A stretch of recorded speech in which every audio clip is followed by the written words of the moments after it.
Hello everyone and welcome to week 33 of the Gran Turismo weekly race guide here in 2021, and welcome to the British Touring... Oh wait, no, it's not the British Touring Car Championships. You might as well call it that, with the front wheel drive cars being used here at Lego Maggiore Centre 2. So yes, we are going in reverse here. Let's have a look at the race details then. We're racing 7 laps here at Lego Maggiore. It's a grid start. You will need traction control, front wheel drive. It's a given, and racing medium tyres. Now, as I say, it's very touring car-esque, and I've got to say, this was one of the most fun races I've had in a very long time. I'm certainly going to be doing this a few times this week when I get a bit of spare time, because, oh my word, it is fun.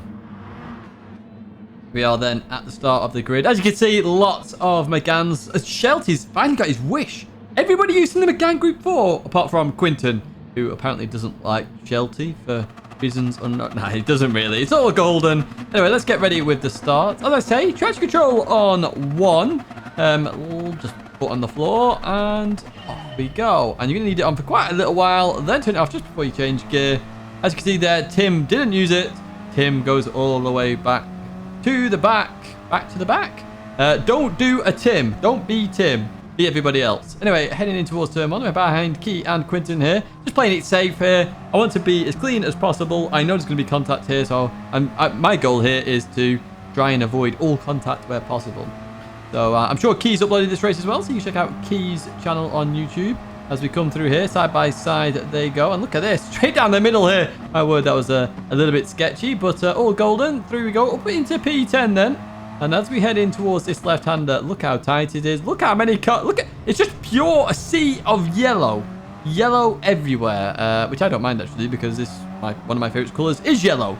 And this channel is yellow as well. So anyway, we continue on. You can see there's lots of action up ahead. I don't know what that is. 3 wide at the moment. I'm not too sure. So we're going to head towards turn 1. We're going to go into a lap guide. And you're going to use, as the track goes to the right, where it joins there, that is our brake marker, okay? Now, obviously, we're in the middle of the track here, not towards the right, and lots of action going on ahead. To use that marker for your time trial lap in the race, you will have to adjust. As you can see, we're going 4 wide now as Quinton hits the barrier there. Rip to Quinton as we continue on past there. Up into P9 now, the reversed cursed position. And through here, it's just flat out, nice and easy. And as you head up here, a little bit of contact there. But you're looking for the start of the curb. You can brake just after it, actually, and I was trying to brake as late as possible.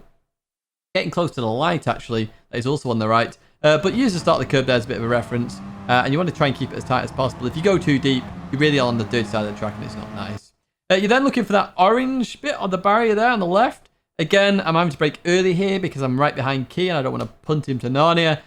So I'm just braking a little bit earlier here. Quinton decides he wanted to send Key to Narnia there, so pushes me into Key with a little bit of snooker play. But hey, we all survive, and Key actually gained a few positions because of it. We see a death there. Now that corner is where most death is going to happen this week. It is absolutely the Punt Central, the Narnia invitation, the Shadow Realm entry of all corner exits there. And in we go. So, yeah, we're down in P9 again. I think we did go up a little bit for a brief moment in time until that person was sent to the realm. So through here, Anthony is just going to get wrong on the sausage and go off here. So we go happy days. P8 it is. It's a little bit like a wreck fest with this touring car race, but we'll take it. But it's good fun. Honestly, this race was so... I had a beaming smile on my face at how good this was. Now, it calms down a little bit here. Everyone settles down, and then we get towards the end here. Now, this is where it's going to kick off. We've got Kingo, we've got Tim here. Tim obviously making his way through the field after going to the back originally. Going around the outside, Kingo decides to lift off the brakes a little bit, but makes it work. Beautiful, beautiful, beautiful overtake there by Kingo. Keeps that position. We're staying in P7. You can see what's happening here, can't you, folks? Look what position is next. Look at it. Why am I always around this position? Why does it exist? Anyway, we're going to continue on up here. Look at that, 3 wide up there for a brief moment in towards this left-hander. You can tell it's going to get spicy on this last lap, can't you, folks? Because we ain't switching to any more merged clips. It's a pure last lap finale and a half as we come through here. Kingo just pushes Tim a little bit there. Tim just lifts off the accelerator. Quinton boxed me in, the pleb. Why are you boxing me in? I could have got... Well, I don't really want P6, but I could have got it and tried to go forward. But even so, we continue on towards turn 1 then. Actually, looking down the inside, I did see that coming, and I just left just enough space there. He leaves me some room on the outside as well. Beautiful little race in there as we continue on out of there. And a little bit of contact up ahead. No idea who those two are. But you can see King goes all of a sudden in P3 out of nowhere. No idea what's going on as we come through here then. I decide I want the inside line here as much as I can because I don't want to get punted. Let's look at this. This is brilliant, honestly. My smile was beaming ear to ear. I wanted to stay on the inside. As you see, someone's gone deep there. So now they're, what, 2, 3 wide here. 4 wide maybe on the last corner. I don't know. But I knew that this was scary stuff. So I didn't want to be on the outside here because I knew they'd be deaf. 2 people died. And we end up in the cursed position. Of course we do. But this is a really fun race. Just expect a little bit of contact and try and enjoy yourselves because I think this is a top-notch one. Right, that's it for race A. Let's jump to race B, where we're at one of my not-so-favourite tracks this time. It's Big Willow. And we are in Group 3 cars, interestingly enough. Now, let's jump to the race details first of all. We're racing 5 laps here at Big Willow. It's a rolling start, and we are on the racing medium tyres. As you can see, I chose the FT1. It was on the leaderboards. Top was the Pug V GT by Quinton. And then there was a lot of GTRs as well. 2 cars I'm not particularly fond of, to be honest. I was like, oh, what do I pick here? And then I saw the FT1 in P9 at the time. So I was like, aha, I will pick that. Big thanks to Mungino from Driver's Room for delivery. Let's jump to the race then. And let's have a look at exactly what happened. I did try and qualify for this. So you do have a good battle to entertain you. Here we are then at the start of the race. You see an Evo in P1. Yeah, Quinton put it on pole with the Pug and then went, nah, let's pick the Evo. Let's have some fun. GTR, FT1s, the Renault in there as well. You can pick any number of cars really here because, and as you will see in this race, handling cars are still good here. With Slipstream, they are just as good as any of the other cars. Obviously in time trial, you need the faster cars just to set that speed, the quality lap, because of the speed they carry. It is immense. We're starting in P3. I spent about 10 minutes on the quality lap. There's definitely a very low 10 in there for the FT1, so I was pretty happy with that, to be honest. I just kept plebbing it every now and then, but 10 minutes to get into a low 10 in terms of optimal is pretty good, to be honest, especially when I've not really played that much the past couple of weeks. So, through his right-hander, I'm already trying to drop Sam, AK525. Shout out to you as well. You said hello, YouTube, in the chat. Oh, there you go. You have a shout out as well. As we come into the braking zone, you can see we're staying here with Blue Racer and Quinton up ahead. Blue Racer getting all sorts of oversteer then in that GTR. It's a very oversteery car. It's a car I don't like to drive, to be honest. It's not one of my favourite cars in the game at all. But as we come into here then, obviously this is the most dangerous corner on the circuit. This is where your Narnia visits will happen. Through here we go. Quinton just keeps it on the track. Blue Racer doesn't. So at this moment, I know this is fully in my my court, basically. It's to my advantage here because they've got dirt on their tyres as well. And I'm going to try around the outside. And now around the outside on this corner is a way to overtake. It's cambered. You know, it will push the car will push itself into the ground. You should be able to carry a lot of speed around the outside. So irrespective of the dirty tyres, it is a way to overtake at this circuit. Up into P2 then, which is kind of nice. Just have Quinton to go then. And we are going to have a really good battle with Quinton as we advance a bit further on then. And you can see here we're catching so quickly with that slipstream, carrying a lot of speed here. In fact, I misjudged it slightly and nearly go towards Narnia there. I sort of realised, if you are heading towards Narnia, don't brake 100%. Try and brake like 50 or 60%, and the car should still keep turning a little bit. We're going to go into a lap guide now, so heading towards turn 1 here. You see when that sort of camera post is? You want to brake just before that. I'm braking earlier here because of slipstream, but on your quali laps, you want to try and get as close to that as possible. Try and get the car rotated round, and through you go. Now this fast right, I just make it so when I pass that mound on the hill, I start lifting, and all I do is balance the throttle. I don't brake for this corner. I balance the throttle, the car keeps turning. I then look into really try and clip that apex there where that second marker is, and we continue on here towards the left-hander. Now the start of the cliffs on the left-hand side here, where the shadow is, that's a really good marker. You can also use the 50-meter board, but Quinton's blocking that, so I'm using that at this moment in time as we stay behind Quinton. And we're going to accelerate up here. Don't want to go too wide there. And then you're going to use the end of the curb on the right-hand side. So it's not a good vision of it. You will see it on the next lap. But the end of that is when you really should be lifting or maybe tapping the brakes, as you see I do there. You're just trying to slow the car down, get the car turned, and then accelerate through there. Clip the curb on the right-hand side, make it so it's central, and as you get to the end of that curb, that's when you're going to be braking. You can see it here, I'm just braking just before the end here. And you then want to, you will be aiming for the apex. You're braking in a straight line, but you already want to be turning as well, because the car will want to understeer. So if you start turning, it should just clip the apex nicely and you can accelerate through. Be careful about going flat out over that crest of the hill. It can force understeer. Now, we're going to this fast right-hander. So what you're going to do is keep accelerating out. As you see that Toyota house on the left-hand side, you go towards the outside.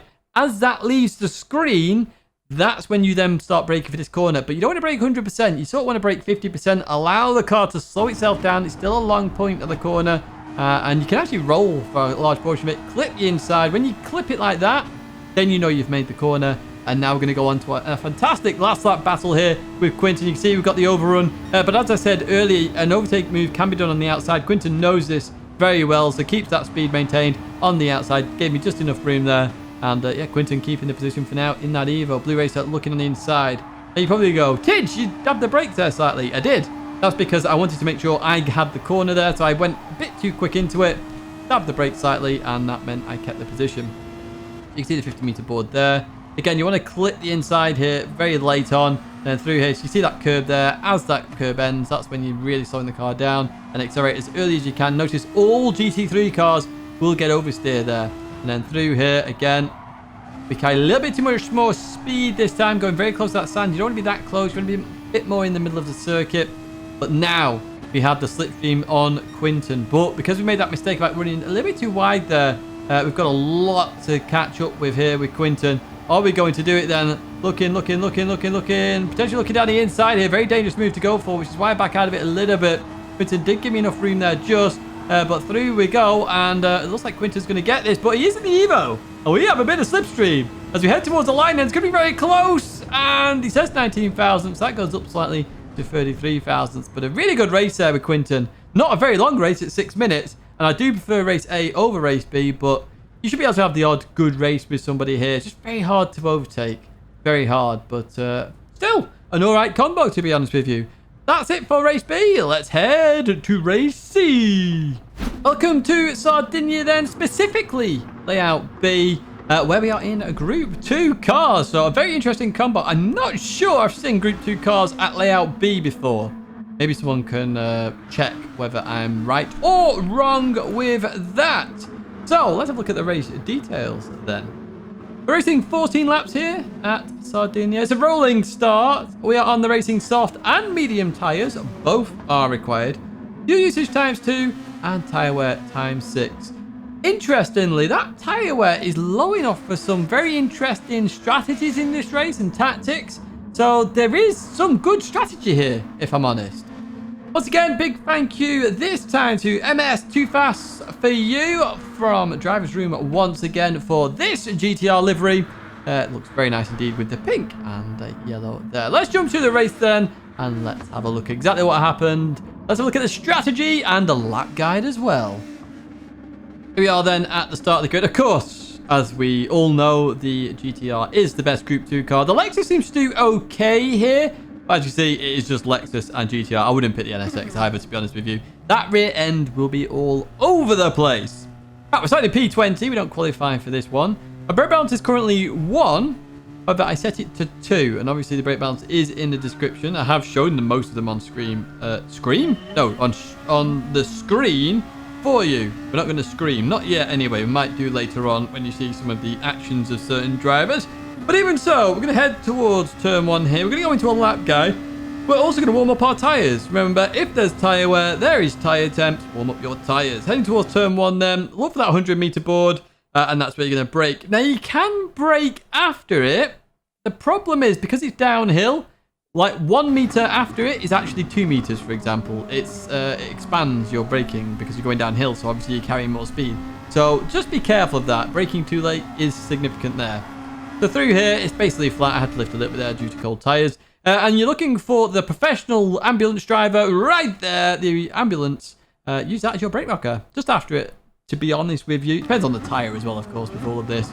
Just balance the car as best as you can through here. You will get a little bit of oversteer potentially. And as you head towards this right-hander at the start of the barrier, you just lift and you just dab in the brake a little bit. You want the car to sort of take a wide line in and then come tight. These cars can stay tight though, as you see Pleb 11 go through there. And look who we found! Shelty! Hello, Shelty! As we go down the hill now. So now we get to the dangerous corner. Let's put it that way. It's the most dangerous corner on the circuit. Go on the left-hand side. I'm going to brake really early here. But you can brake very close to that barrier there. The start of the barrier. The orange painted barrier.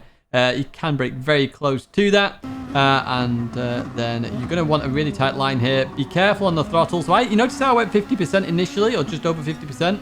That's what you need to do. For this left-hander, use the start of the barrier on the right-hand side. I will talk about that sharp right-hander that we just did again. Because as I say, you have to balance the car first before you just put your foot down. I noticed a lot of people just losing it earlier on. So this corner, end of the curve there. Just lift off a little bit as you go through the corner. And then we head to the last corner now. And then you've got these billboards on the right-hand side. I'm using the first one here. I did try and use the second one. The problem is you go too deep sometimes. And then you end up just going on the grass. So I found just, you know, braking a little bit earlier is a bit safer. So I'd highly advise doing that. And now you're going to see 1, 2, 3 cars, 4 cars actually, dive into the pits. Yes, you can pit on lap 1 if you want to. Now I've started on the medium tyres here. I decided not to because I figured you will have to save your tyres for quite a while. We come through here. Pulsu's had a bit of an issue there. Dropped a couple of places. And we're going to fall in behind. You notice how the dirty air really has an impact here. You've got to lift off a lot more. Obviously, Group 2 carries a lot of downforce. So you will suffer with that dirty air. It's just one of those facts. So a couple more drivers about to go into the pits there. That's Pleb 11 and Pulsu into the pits. So we're just getting positions here from the pit stops. Getting down towards turn 1 then. What's going to happen here? We've got Doug Trio. Remember the party that Doug used to have. I did notice a red bar initially, but he went for a move down the inside. Didn't really happen there. Although maybe he was squeezed a little bit tight. I'm not too sure. A bit too far away to really have a judgment on that. But we're right behind it. You can see again the dirty air. Look how much understeer we had then. It is very hard to overtake. And that's why this race is quite good, in my opinion, actually. It's a strategy race. So you can come in early, like Quinton and a few of the others. Put on the soft tyres and then try and manage your tyres at the end. Or you can come in a little bit later on. I've come in on this lap and then hope to have better tyres later on. So fast forward through that. 17.5 second pit stop. I need to try and find a little bit better of a graphic, I think, for that because quite hard to see. But 17.5 seconds, I've calculated it. And that's up into this braking point here. It's around 17.5 seconds. But we're down in P19 behind everybody who'd already pit. You can see how the undercut does work very well. It's just their tyres are going to struggle later on, which is why I went for this. So I went down the inside here of Doug Trio. Notices me at the last second, which is really good awareness. Shout out to you, Doug Trio, for that one. And we're going to go down the inside here, get the job done there. Some beautiful racing. So the flashing there is just the pad, by the way. I'm assuming Doug Trio's not angry with that in the slightest. It's just, as you turn left on the pad, you accidentally press L3, because that is what the press is. And yeah, it just flashes away. Heading down here then, we're going defensive against Doug Trio. And in towards the braking zone we go. So we did brake a bit early. We had to lift off a little bit there. But job done, happy days. Some nice clean racing there with Doug Trio. Thank you very much, mate. That was beautiful. As we're now behind Pulsu. What's going to happen here then? So in towards the braking zone. Oh, Pulsu's gone way too deep there. We're definitely going to... Oh, yes, here we go. So we've got Jim and Rivy off there as well. So 3 positions in 1 corner. Happy days. So with that sharp right-hander, by the way, you need to make sure you balance the car before you go on the sort of like the bump up the hill. Basically what that will do is settle the weight on the rear of the car, and that means you can go flat out the minute you've gone above that. If you don't, you're going to get a lot of wheel spin. So coming down to here then, closing on the Shelty. Notice again in a second. So I'll balance it, and then I'm ready. And notice how the car isn't dramatic. I'm prepped for it already. So we're going to come through here. Shelty a little bit understeer. Remember, Shelty came in on lap 1, so we're going to suffer more understeer than we will. Goes off, unfortunately spins. How glad am I the penalty system doesn't work at the moment, because yeah, we obviously we would have got a penalty there, even though it wasn't our fault in past penalty system provisions. I don't know what the word is, but even so, we didn't there. So we're now behind Pinny here, and we've also got Max Gordano, and we've also got Alaman TT, I think that says 2018. Assuming they went there in 2018. So this is a bit of an interesting race at this point. So we're going to race Pinny here. We have some good moments, and then there's one particularly bad moment, and then we're not involved in the drama after this. So yeah, I'm going to show you all of it anyway, or most of it, should I say. As you see, the Italian really went off there, my word. So through here we go, and no real place to overtake at the moment, but we do go on the start-finish straight right about now. And here you're going to see the difference between the GTR and the Lexus in a straight line. Now, we already have seen this already with my Group 2 fastest cars, but you notice here in the slipstream, we're just catching like nobody's business. You'll see it on a few laps later as well. Goes defensive, a beautiful bit of defensive driving here. Stops on the apex as well. Beautiful stuff there from Pinny. That was absolutely fantastic piece of racing and defending there. So we are stuck behind. You notice we're going to be losing a lot of time here, and Rivy is catching us very, very quickly behind. And you notice the tyre wear as well. This is where the strategy comes in. As I say, if you came in on lap 1, your tyres will really be struggling, but maybe you've got out the traffic, therefore your tyre wear might be better because you're not having the understeer that we're having here as we go off slightly there. We're going to lose a bit of pace. Let's advance a bit further on then. And here once again. So we're going to look at catching Pinny. We're a bit further back this time, so we are going to have a bit more of an overrun here. As they went defensive initially, they then go right, and then I wasn't going to go for the move there. I wasn't going to go for the dive of all dives, but that's very dangerous to do that. If you notice the guys on the inside and you've already gone back to the right and you brake and then move left, chances are you may get punted. And it's not on a purpose, it's just accidental because you're moving in the braking zone. So just be careful about doing something like that. As I said, we saw some very good driving earlier on from Pinny. Just that was a bit of a moment. So through here we go. And we're now looking to catch up. Rivy, sorry. And we're going to head towards this sharp right-hander. Although this time, we're going to brake a tiny bit too late. And I straight-lined the brake in there at the very end, realising I've made the mistake. I sort of let Rivy go here, knowing Rivy's going past. I wasn't going to try and fight that in the slightest. Because it would have just been stupid and caused carnage. And yeah, that's P15. So not the greatest of races. So you can see how strategy is the way to overtake here. Not necessarily actual overtakes. You see Rivy go down the inside here. Pinny gives that up. Some smart play there by Pinny. I'm going to sit behind Rivy here. But you are going to see how fast GTR is once again. So Pinny obviously has the slipstream of the car in front, but we are still catching that Lexus. That is a difference in speed here between those two cars. In towards the braking zone we go. Goes for an absolute launch. So if I did that in the previous lap, with the move Pinny did, Pinny would have ended off there. But Pinny goes for a launch there. Not the cleanest of moves, and this was a bit silly. They didn't realise my nose was there, so that caused carnage. I had to really lift off to not Rivy off. Rivy then goes for the dive down inside. And then at this point, I knew what was going to happen straight off the bat between these two. It was just going to be a ding-dong battle for a little while, so I just had to try and survive. I wasn't expecting the real slowdown there, but Pinny goes straight back through, straight off the bat there. I'm not sure whether Rivy predicted that or not. But we all know what's coming now, right? We all know what's coming. We've got the sharp right-hander coming up. So a place you don't really go for a move. I knew this was coming all day and night. So through Rivy goes. I'm not sure whether all this is just revenge punts or whether there's history there. Who knows? But we're up into P14 now. Looking down the inside of Rivy. Not quite there. We had a little bit of an overlap, but Rivy... It was just a case of me running a bit tight and Rivy running me a bit tight there. And Pinny spins. Pinny's gone behind us. So it's a now battle for P13. So let's have a look at this last lap then. Can we get P13? It is not that far away. So we've got the slipstream heading towards turn 1 then. It would be quite a lunge and a half if we did this, but no, we are way too far back for a lunge in my opinion. They go a little bit too deep here, so this brings them right into my grips. Let's see what we can do then. So I'm trying to go for the inside line for the long left-hander coming up here. That's what my goal is here. Down the inside, not quite got the overlap in my opinion, so I do back out of that for now. I maybe could have gone for it, but there'd been a bit of contact. I probably was a bit soft there, actually, looking at it. Probably a bit soft. But at the time, that's what I was thinking anyway. So through here, staying in third gear. That's how I saved my tyres a little bit, by the way. Just staying in third for that corner. And we're going to head towards the dangerous one, the right-hander. Let's see if I do it again. So I'm braking just before this barrier change there. And then I'm looking for the 50% throttle. There you go. And then 100. Notice how stable it is. Notice I always have a run on people up this hill as well by doing that. It really is the technique to use there. And I've used it in many groups of cars at this circuit. Balance it 50%. Let the weight settle on the car. Then you've only got 50% to go and the weight's already over the rear wheels. You're not going to spin the wheels. So through here we go. I try and push my luck. Go off there. Of course, I'm going to get a penalty here because I did run wide there, which is fair enough. It's absolutely fine. 0.5 penalty. That turns into a second, so do be careful on the last lap. That's a second penalty at the end. You get +1. I see a few people have done that. But that is going to be it for this race, folks. I do hope you've enjoyed it and enjoyed this week. I think it's a good week, personally. Mixture of all sorts there for everybody. But that is it, as I say. Do give it a like if you liked it. Subscribe if you want to follow the channel for more content and such. There's Ollie's stream there if you want to check that out. That is starting round about now. Another video there of mine if you want to check that out. That is it for me now, folks. Once again, huge thank you. As always, I'll see you in another video or live stream very soon.